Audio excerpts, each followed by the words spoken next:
identified early versus later on in life when they become like an adult? Is there like, I mean, how would it affect the child collecting at an early age versus when they become an adult? No, SSI just depends on every month, your assets have to be under 2,000. Depends on your living arrangements, whether you're living all on your own or with a parent or with a roommate or in assisted living or something like that, depending on what your living arrangement is. And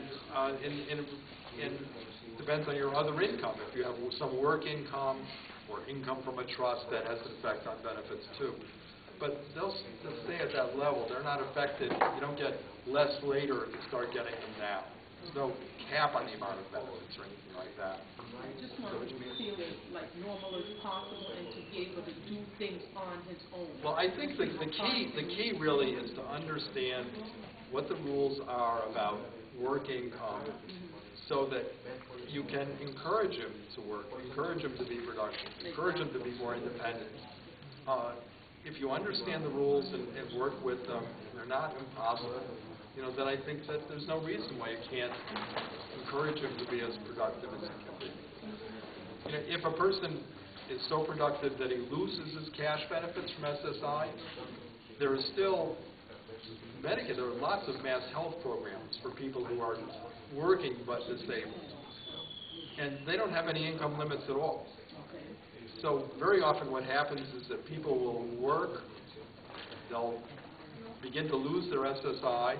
Still always, the combination of the SSI plus their work income is always higher than the SSI alone. So it's never a complete disaster. At some point, they'll be working so much they will need the SSI. Then the next thing so their income is okay. Then we're worried about their health insurance. They're still working in a job where they don't get health insurance. Hopefully Massachusetts will stay as it is and people will still continue to be able to get health insurance. But even if they can't, or if they can't pay for it at all, then mass health is still available. And also Medicare. People can get Medicare from Social Security disability benefits.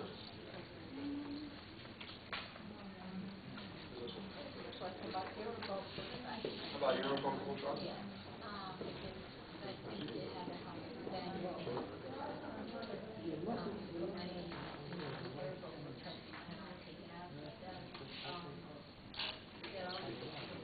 Yeah, there are two kinds of trust, generally speaking. There's a irrevocable trust means that you can't change it, and once you put money in, you can't take it out. That's sort of what irrevocable, you can't call it back. Revocable trust or living trust is one where you can make changes in it freely. If you put money in, you can take it out. Revocable trusts are used to avoid probate. It sort of makes things easy at death. The money just goes automatically under the trust. You don't have to get court permission for anything. But it doesn't really serve any purpose in the benefits things we're talking about. If you're going to have money in it, it has to be an irrevocable trust to be protected for benefits purposes. That's the trade-off. You stay on the benefits, but you lose the direct access. The trustee can still spend these, but the person herself can.